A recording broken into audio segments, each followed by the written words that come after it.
Hello everyone, welcome back to my YouTube channel Learn with Radhika. In this video, we will discuss with the second chapter of CDP, Child Development and Pedagogy, especially for CTET and other TETs also. So the name of the chapter is Principles of Growth and Development. We have already discussed the first chapter, that is development and its relationship with learning. So starting with principles of growth and development. First we will understand what is principle. The changes brought about in an individual by the process of growth and development tend to follow some well defined principle.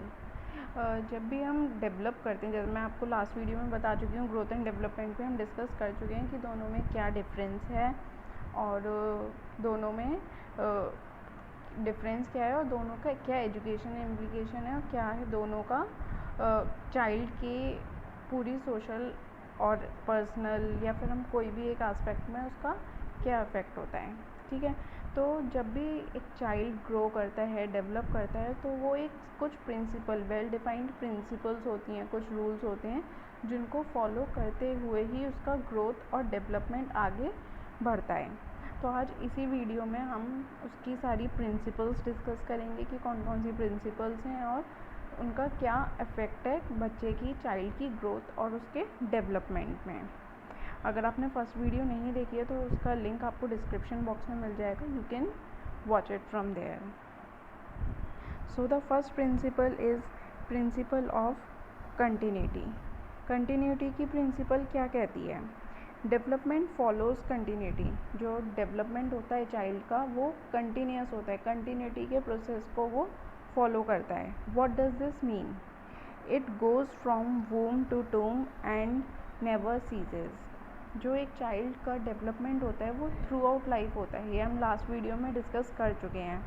एक बार मैं आपको फिर बता देती हूँ. Growth जो होती है वो एक सर्टेन एज के बाद, सर्टेन टाइम पीरियड के बाद सीज हो जाती है, पॉज हो जाती है. लेकिन डेवलपमेंट थ्रू आउट लाइफ चलता है जब तक कि चाइल्ड कंसेप्शन से लेके उसकी डेथ तक.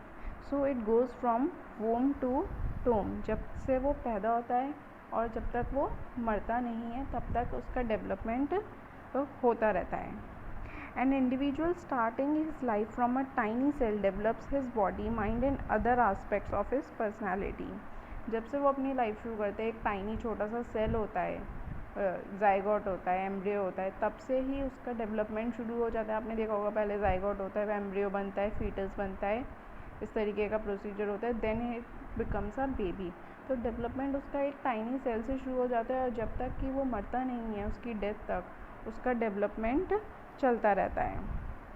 ठीक है, so this was the principal of continuity कि डेवलपमेंट जो होता है वो थ्रू आउट लाइफ होता है, पॉज नहीं होता, कंटिन्यूस रहता है. Next is principle of individual differences. Individual difference की प्रिंसिपल क्या कहती है?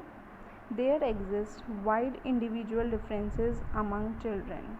हर बच्चे का एक में डिफरेंसेस होते हैं. कोई जल्दी लर्न कर लेता है, कोई देर से लर्न करता है, किसी का कुछ अच्छा है, कोई कहीं वीक है, कोई कहीं परफेक्ट है. So every child is different in some or other ways. Each child grows at his own unique pace. हर बच्चे के ग्रो होने की, डेवलप होने की, लर्न करने की एक अलग यूनिक पेस होती है, यूनिक स्पीड होती है. आपने देखा होगा कि कोई ऐसा होता है कि पढ़ाई में इतना अच्छा नहीं होता लेकिन उसके अदर एस्पेक्ट्स हम देखें, उसकी ड्राइंग या फिर स्पोर्ट्स में वो ज़्यादा अच्छा होता है. या फिर कोई होता है कि एक बार में हमने उसे कोई बात बताई, उसने वो कैच कर ली और वो उसके माइंड में बैठ गई. लेकिन कोई ऐसा है कि उसको एक बार में समझ नहीं आती, एक दो बार में समझ आती है. तो every individual has its own unique pace. ऐसा नहीं है कि सारे इंडिविजुअल सेम होते हैं. सबकी स्ट्रेंथ, सबकी वीकनेसेस, सबकी लर्न करने की पेस, सबकी रिएक्ट करने की पेस, सब कुछ क्या होता है, अलग होता है. So this is the principal of individual differences. क्या कहती है प्रिंसिपल ऑफ इंडिविजुअल डिफरेंसेस? की हर चाइल्ड की एक यूनिक पेस होती है और उसमें सारे इंडिविजुअल्स में, सारे चिल्ड्रन में हमें एक अलग क्या देखने को मिलती है? Individual differences. ठीक है, so this is the second principle. First principle क्या थी? Principle of continuity. Second is principle of individual differences. Third is rate of growth and development is not uniform. जो चाइल्ड की ग्रोथ और development की जो pace होती है वो यूनिफॉर्म नहीं होती। हर बच्चे की अलग क्या होती है, पेस होती है ग्रो करने की। Like for example rate of growth of development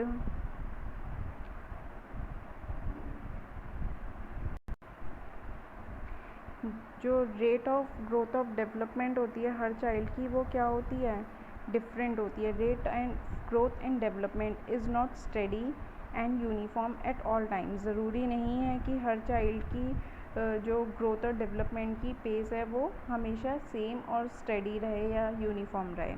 it proceeds more rapidly in the early years of life but slows down in the later years of childhood. Therefore, at no stage the rate of growth and development shows steadiness. जो एक child की वो pace होती है grow करने की, आपने देखा होगा कि बचपन में अर्ली ईयर्स में बच्चे की जो कैचिंग पावर होती है वो ज़्यादा अच्छी होती है। उसको एक बार हम कोई चीज़ बताती हैं तो वो बहुत जल्दी उसको समझ आते हैं। लेकिन जैसे जैसे एज बढ़ती है, आप इस एज में देखिए 40 to 50 की एज जब हो जाती है तो थोड़ी सी इंडिविजुअल को दिक्कत आती है समझने में या भूलने की प्रॉब्लम हो जाती है, इस तरीके की चीज़ें होती हैं। तो जो इंडिविजुअल की हम बात कर सकते हैं कि उसकी रेट ऑफ ग्रोथ की जो डेवलपमेंट होती है वो हर स्टेज पर सेम नहीं रहती है। हर स्टेज पर वो क्या करती है, वेरी करती है। ज़रूरी नहीं है कि हर स्टेज पर अगर वो बचपन में भी जल्दी सीख रहा है तो वो अपनी सारी एज में वो जल्दी ही लर्न करेगा। तो every individual has a different pace at all stages of life। ठीक है, so this is the next principle, rate of growth and development is not uniform। next is principle of uniform pattern। principle of uniform pattern क्या कहता है, although development does not proceed at a uniform rate and shows marked individual differences, yet it follows a definite sequence of pattern and is somewhat in the offspring of a species।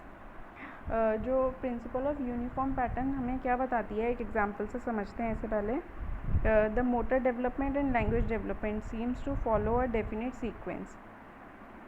हर जो भी child में development होता है उसका एक definite sequence होता है। Pace uniform नहीं होती लेकिन जो उसका पैटर्न होता है वो यूनिफॉर्म होता है। अगर चाइल्ड को सबसे पहले बोलना आएगा या फिर वो थोड़े बहुत मोटर एक्शंस कर सकता है, पहले ये चीज़ होती है। फिर उसके बाद लैंग्वेज डेवलपमेंट में भी आप देखेंगे कि पहले वो छोटे छोटे वर्ड्स बोलता है, बैबलिंग करता है, मम्मा पापा इस तरीके के वर्ड्स बोलता है। फिर धीरे धीरे वो और ज़्यादा उसकी लैंग्वेज जो होती है वो और ज़्यादा एनहेंस्ड होती है। तो एक सीक्वेंस होता है, एक पैटर्न होता है हर चीज़ का। अब ऐसा होता है कि वो पहले चलना नहीं सीखता, पहले वो हाथ पैर चलाना सीखता है, उसके मोटर डेवलपमेंट होते हैं, देन वो मूवमेंट सीखता है, फिर उसके बाद वो रन करना सीखता है। तो हर डेवलपमेंट के एक सीक्वेंस पैटर्न होता है कि जिसमें वो ग्रो करता है एक इंडिविजुअल। ठीक है, next is principle of proceeding from general to specific. इस प्रिंसिपल में क्या होता है, general activities proceed specific activity in all phases of a child development. सबसे पहले एक जो चाइल्ड होगा वो एक जनरल एक्टिविटी परफॉर्म करता है, उसके बाद जाकर वो स्पेसिफिक एक्टिविटी। अब अगर उसे किसी को मारना है तो वो मारना बाद में सीखता है, पहले वो जनरली अपने हाथ पैर चलाना ऐसे ही खाली लेटा है तो अपने हाथ पैर चला रहा है, ये एक जनरल एक्टिविटी है। लेकिन स्पेसिफिक एक्टिविटी वो कब हो जाएगी, जब वो किसी इंटेंशन से अपने हैंड्स का या लेग्स का मूवमेंट करे। His responses are of a general sort before they become specific. उसके जो रिस्पॉन्स होते हैं, जो एक्शंस होते हैं वो पहले जनरल होते हैं, बाद में स्पेसिफिक बनते हैं। पहले वो जनरली अपने हाथ पैर हिला रहा है या कुछ बोल रहा है ग इस तरीके से, फिर बाद में वो चीज़ स्पेसिफिक होती है। अगर उसे कोई चीज़ मांगनी है फिर वो धीरे धीरे बोलना सीखता है या फिर अपने हाथ पैर चला रहा है, कुछ भी कर रहा है। तो पहले वो जनरल होते हैं उसके एक्शंस, उसके बाद स्पेसिफिक होते हैं। ठीक है, ये आप एग्जांपल देख सकते हैं। When a newborn baby cries the whole of the body is involved with growth, the crying is limited to the vocal cords, eyes and etcetera. ठीक है ना, तो वही बात है कि सबसे पहले वो क्या सीखता है, जनरल एक्शन सीखता है, उसके बाद specific. Next comes principle of integration. Principle of integration क्या कहती है? It is the integration of whole and its parts as well as of the specific and general responses that make the child develop satisfactorily in the various dimensions of his growth and development.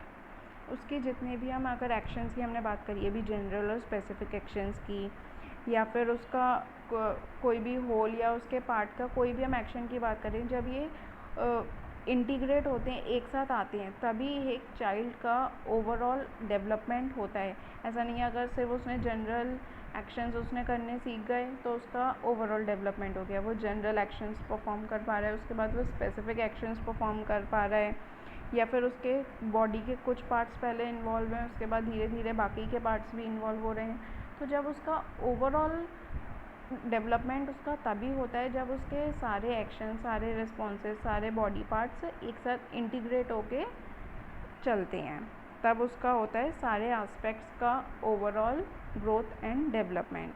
So this is the principal of integration. क्या कहती है principal of integration? उसके सारे action, general हो, specific हो, कोई भी तरीके का एक्शन हो, वो जब वो इंटीग्रेट होके चलते हैं, एक साथ मिलकर होते हैं, तभी एक चाइल्ड का ओवरऑल डेवलपमेंट होता है।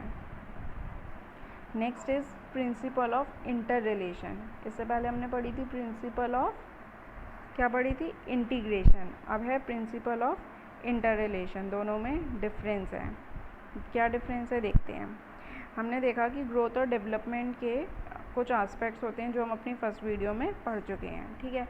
क्या क्या हमने पढ़े थे? फिजिकल, सोशल, मेंटल, इकोनॉमिक, ये सारे हमने, इकोनॉमिक नहीं सॉरी, फिज़िकल, सोशल, डेवलपमेंट, ये सारे हमने पढ़े थे, इमोशनल। तो जब ये डेवलपमेंट्स जो होते हैं ये एक दूसरे से इंटर रिलेटेड भी हैं और एक दूसरे पे डिपेंडेंट भी हैं। ऐसा नहीं है कि अगर उसका एक फ़िज़िकल डेवलपमेंट हो गया तो उसके बाकी के जो डेवलपमेंट है उनका उस पर कोई इफ़ेक्ट नहीं पड़ेगा। उसके हर डेवलपमेंट का एक दूसरे पे पूरा इफ़ेक्ट पड़ता है। For example, a child having poor physical development also tend to regress in emotional and social development. ऐसा कई बार देखा जाता है कि अगर कोई चाइल्ड का फिज़िकल डेवलपमेंट उसका उतना अच्छा नहीं है तो उसका कहीं ना कहीं उसके इमोशनल डेवलपमेंट पे भी उसका अफेक्ट पड़ता है। फॉर एग्ज़ाम्पल, अगर कोई चाइल्ड है 14 ईयर्स का, लेकिन उसकी जो हाइट है वो 14 ईयर्स के चाइल्ड जितनी नहीं है, वो स्कूल जाएगा तो कहीं ना कहीं उसको भी इन्फीरियर फील होता है कि मेरे बराबर के बच्चे मुझसे बड़े हैं और मैं छोटा हूँ। अभी नहीं लगेगा उसे, बाद में थोड़े टाइम बाद जाके लगता है, लेकिन कहीं ना कहीं हर एक डेवलपमेंट का दूसरे डेवलपमेंट पे अफेक्ट होता ही है, ठीक है। So this is principle of inter relation. सारे जितने भी डेवलपमेंट और ग्रोथ के एस्पेक्ट्स हैं वो एक दूसरे पे क्या हैं? इंटर रिलेटेड हैं और इंटर डिपेंडेंट भी हैं। अगर उसका मेंटल डेवलपमेंट अच्छा नहीं हुआ है तो वहीं उसके सोशल डेवलपमेंट पे भी अफेक्ट पड़ेगा। अगर वो सपोज़ मेंटली रिटार्डेड है या कुछ भी इतनी जल्दी नहीं, कुछ भी IQ उसका कम है या हम कुछ भी ले सकते हैं, तो वो उसके वो चीज़ सोशल डेवलपमेंट में भी अफेक्ट करेगी क्योंकि वो उतना सोशली एक्टिव नहीं होगा, उतना सोशली इंटरेक्ट नहीं कर पाएगा। तो सारे जितने भी ग्रोथ एंड डेवलपमेंट के एस्पेक्ट्स हैं, डायमेंशंस हैं, वो सब एक दूसरे से interrelated and interdependent हैं। Next is principle of spirality and not linearity. मतलब जो डेवलपमेंट होता है वो स्पाइरली मूव करता है, ना कि लीनियरली। देखते हैं हम इसको। पहले मैं आपको एक डायग्राम दिखाती हूँ, उसके बाद मैं समझाऊंगी। इस डायग्राम में आप देखें कि दिस रिप्रेजेंट्स, ये इस तरीके से स्पाइरल ऐसे चल रहा है। तो हम अगर देखें कि जब भी हम ऐसे आगे बढ़े, मूव किया आगे, फिर नेक्स्ट जब हमें आगे जाना है उसके लिए भी तो हम पीछे ही आ रहे हैं। ये एरो बन रहे हैं, आप इसको देखेंगे, ये हमने आगे मूव किया, आगे मूव कर रहे हैं, उसके बाद दोबारा पीछे आ रहे हैं, तब फिर नेक्स्ट स्टेप पर आगे बढ़ रहे हैं। तो यही होता है प्रिंसिपल ऑफ स्पाइरलिटी। मतलब चाइल्ड क्या करता है? पहले the child does not proceed straightly on the path of development with a constant और स्टेडी स्पेस। जो चाइल्ड होता है वो स्ट्रेट पाथ पर उसका डेवलपमेंट कहीं नहीं होता, ना ही उसका कोई भी पेस स्पीड कांस्टेंट होती है, ना ही वो एक स्ट्रेट डायरेक्शन में अपनी ग्रोथ एंड डेवलपमेंट को मूव करता है. He makes advancement during a particular period but takes rest in the following period to consolidate his development. वो थोड़ा सा आगे बढ़ता है कुछ टाइम के लिए, फिर वो रुक जाता है, अपने डेवलपमेंट को और ज़्यादा कंसोलिडेट करता है, स्ट्रॉन्ग करता है उसे. देन उसके बाद फिर वो आगे बढ़ता है. He turns back and then moves forward again like a spiral. फिर वो आगे बढ़ता है और पीछे थोड़ा सा पीछे जाता है, देन आगे जाता है. ये डायग्राम से आपको ये चीज़ समझ आई होगी कि वो किस तरीके से मूव करता है. आगे जाता है, देन पीछे आता है, थोड़ा सा कंसोलिडेट करता है अपने डेवलपमेंट को, फिर आगे जाता है. देन आगे गया, थोड़ा सा रेस्ट लिया, कंसोलिडेट किया, फिर पीछे आया, फिर आगे गया. तो एक जो इंडिविजुअल का डेवलपमेंट है वो किस तरीके से होता है, स्पाइरल मूवमेंट में होता है. ये आप देखें, individual starts his growth and development from this point. इस पॉइंट से उसने स्टार्ट किया, इस तरीके से मूव किया. First he make advances in this way. इस तरीके से उसने एडवांस किया, मूव्स बैक फॉर कंसोलिडेशन, फिर आगे बढ़ता है. इस तरीके से उसका मूवमेंट आगे बढ़ता है, इस तरीके से उसकी ग्रोथ एंड डेवलपमेंट होती है. तो जो एक इंडिविजुअल की ग्रोथ एंड डेवलपमेंट होती है वो किस डायरेक्शन में होती है, स्पाइरली, नॉट लीनियरली. ठीक है. Next is principle of developmental direction. Development is cephalocaudal as well as proximodistal. जो एक इंडिविजुअल का डेवलपमेंट होता है वो 2 डायरेक्शंस में होता है. कौन कौन से? This is very important.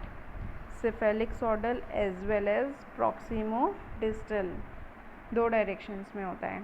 दोनों एक एक करके समझेंगे विद डायग्राम. कैसे होता है? सिफेलिक सॉडल क्या होता है? Development proceeds in the direction of head to foot.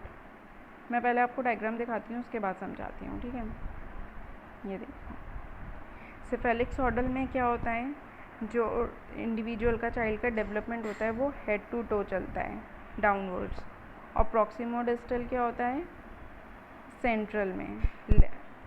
Central में जाता है, मतलब कि सेंटर से स्टार्ट होकर लेफ़्ट या राइट में. तो सिफेलिक सॉडल का मतलब क्या हो जाएगा कि पहले उसका ऊपर के बॉडी पार्ट्स का डेवलपमेंट होता है, उसके बाद नीचे वाले बॉडी पार्ट्स का. लाइक पहले वो अपने हैंड मूव करना सीखता है, उसके बाद लेग. ठीक है. ये मतलब है सिफेलोसॉडल एंड प्रॉक्सिमोडिस्टल. एक बार डेफिनेशन देखते हैं, then we will move again. Cephalocaudal क्या होता है? Development proceeds in the direction of head to foot. मैंने अभी बताया ऊपर से नीचे जाता है. For example, a child gains control over his head and arms and then on an legs so that he can stand. पहले उसका जो कंट्रोल होता है, अच्छे से कंट्रोल उसके हैंड पर और उसके आर्म्स पे आता है. देन उसके बाद नीचे फुट में, लेग्स में. ठीक है, जिससे कि वो खड़ा हो सके. तो सबसे पहले उसके हाथ मूव करते हैं, देन उसके बाद उसके पैर. प्रॉक्सिमोडिस्टल क्या कहता है? Development proceeds from centre to periphery, मतलब अंदर से बाहर की तरफ, हॉरिजॉन्टल डायरेक्शन में. Initially a child exhibits control over large muscles and then he can exhibit movements that are refined. Refined से यहाँ पर क्या मतलब है कि पहले वो उसके जो मतलब एक्शंस होते हैं, पहले वो अगर आर्म्स के हुए, हैंड के हुए, उसके बाद धीरे धीरे फिंगर्स. अब पहले आपने देखा होगा छोटा बच्चा है वो पेन पेंसिल होल्ड नहीं कर पाता. क्यों? क्योंकि उसके फिंगर्स का जो इतना कंट्रोल है वो अभी इतना स्ट्रॉन्ग नहीं है कि वो, उसकी फिंगर्स की मसल्स इतनी स्ट्रॉन्ग नहीं है कि वो पेंसिल को होल्ड कर सके. तो उसका जो डेवलपमेंट, क्योंकि कैसे होता है, सेंटर से पेरीफेरी, पहले आर्म्स में आता है, हैंड में आता है, रिस्ट में आता है, उसके बाद जाकर आता है फिंगर्स पे. So the direction of development is cephalocaudal as well as proximodistal. मतलब पहले हेड से फुट में जाता है और प्रॉक्सिमोडिस्टल में क्या होता है, सेंटर से पेरीफेरी में जाता है. पहले उसके हैंड्स और आर्म्स में मूवमेंट बनता है, कंट्रोल आता है, देन बाद में उसकी फिंगर्स में कंट्रोल आता है. आई होप आपको समझ आ रहा होगा. नहीं समझ आए उसके बाद you can ask me in the comment section, और मैं इस चैप्टर की PPT PDF आपको टेलीग्राम चैनल पे मैं शेयर कर दूँगी. फर्स्ट चैप्टर की मैं ऑलरेडी कर चुकी हूँ। अगर आपको इसका लिंक टेलीग्राम चैनल का चाहिए तो मेरे यूट्यूब के डिस्क्रिप्शन बॉक्स में आपको मिल जाएगा, ठीक है। मैं इसकी PDF आपके साथ शेयर कर दूँगी। Next principle is development is a product of both heredity and environment. इसका मतलब क्या है कि जो चाइल्ड का डेवलपमेंट होता है उसका इफ़ेक्ट उस इंडिविजुअल का जो डेवलपमेंट होता है वो उसके हेरिडिटी और एनवायरनमेंट दोनों के इफ़ेक्ट से होता है, दोनों का ही प्रोडक्ट है, दोनों का ही इंटरेक्शन है। Child at any stage of his growth and development is a joint product of both heredity and environment. Child का किसी भी स्टेज का अगर आप उसका डेवलपमेंट देखेंगे तो वो उसके कहीं ना कहीं उसकी हेरिडिटी का भी इफ़ेक्ट होगा और उसके एनवायरनमेंट का भी होगा। अब लाइक जैसे वो एनवायरनमेंट में रह रहा है, अगर कोई अच्छी सोसाइटी में रह रहा है, उसके आसपास के लोग अच्छे हैं तो वो चीज़ सीखता है। लेकिन वहीं कोई बच्चा अगर ऐसी जगह रह रहा है जहाँ पे अब्यूज़िव लैंग्वेज यूज़ की जाती है या कोई और भी उसका एनवायरनमेंट है तो वो चीज़ सीखता है। तो चाइल्ड के एनवायरनमेंट से वो बहुत कुछ सीखता है और हेरिडिटी से तो वो सीखता ही है, जो भी उसके जीन्स में उसको मिला है वो कहीं ना कहीं उसके डेवलपमेंट में शो होता है। Heredity and environment influence his growth and development in any dimension of all times. Individual का हम किसी भी एस्पेक्ट, किसी भी डायमेंशन को हम देखेंगे तो हेरिडिटी और एनवायरनमेंट दोनों का ही उसमें काफ़ी इन्फ्लुएंस होता है। इनफैक्ट इन दोनों का बराबर से ही चलता है, ठीक है। So these were the principles of growth and development. I hope आपको समझ आ गई होंगी। Now we will discuss some of the practice questions. कुछ क्वेश्चंस मैं क्विज़ इंस्टाग्राम पे और टेलीग्राम चैनल पे दोनों पे जनरेट कर दूँगी इसके बाद, तो आप लोग वो सॉल्व कर लिएगा तो आपकी वहाँ से भी प्रैक्टिस हो जाएगी, ठीक है। तो देखते हैं first question. Which one of the following is a true statement corresponding to cephalocaudal principle of child's development? क्या कहती है cephalocaudal principle? Development is from head to toe, development is from foot to head, development is from middle to periphery या फिर none of these? So yes, it is from head to toe, ऊपर से लेके नीचे तक होता है, downwards होता है cephalocaudal में development. Next is which of the following is not a principle of human development. इनमें से कौन सी प्रिंसिपल नहीं है? सीक्वेंस मैंने आपको ऑलरेडी डिस्कस किया था कि जो हमारा डेवलपमेंट है वो कैसे होता है, एक सीक्वेंस पैटर्न में होता है, डेफिनेट पैटर्न में होता है, एक सीक्वेंस फॉलो करता है डेवलपमेंट। तो ये तो नहीं हो सकता, मतलब कि ये प्रिंसिपल है तो ये करेक्ट आंसर नहीं होता, क्योंकि यहाँ पे क्या पूछा गया है, नॉट। अच्छा, मुझे एक बात याद आई जो मैं आपसे डिस्कस करूँगी, मेरा खुद का एक्सपीरियंस है। क्वेश्चंस में यूजुअली हम इस नॉट को मिस कर देते हैं, नॉट हुआ, एक्सेप्ट हुआ, ये सारे कीवर्ड्स हैं, इनको आपको मिस नहीं करना, वरना अगर आप ये नॉट नहीं पढ़ते तो आप बोलते हैं इनमें से कौन सा प्रिंसिपल है, आप गलत ऑप्शन टिक करते, पूरा क्वेश्चन गलत।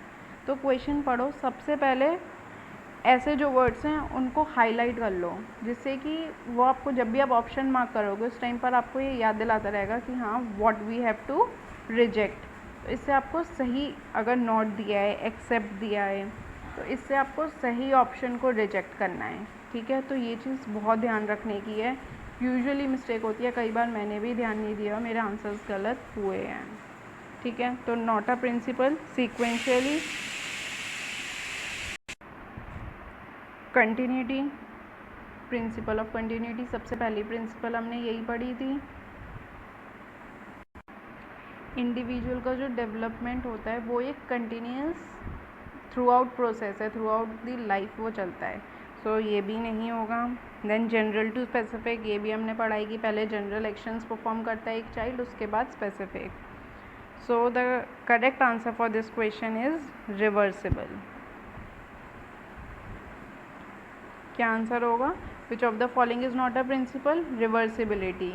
एक बार अगर आगे बढ़ गया डेवलपमेंट तो हम उसको रिवर्स तो नहीं कर सकते ना, कि चाइल्ड की एज 14 हो गई है अब दोबारा से उसको 12 कर दें, so it is not possible. तो reversibility is not a principle of growth and development. Next question is development proceeds from dash to dash. Development कैसे प्रोसीड करता है? Complex to hard, specific to general, simple to easy या फिर general to specific? बहुत easy question है, अभी हमने discuss किया है। So yes, development proceeds from general to specific.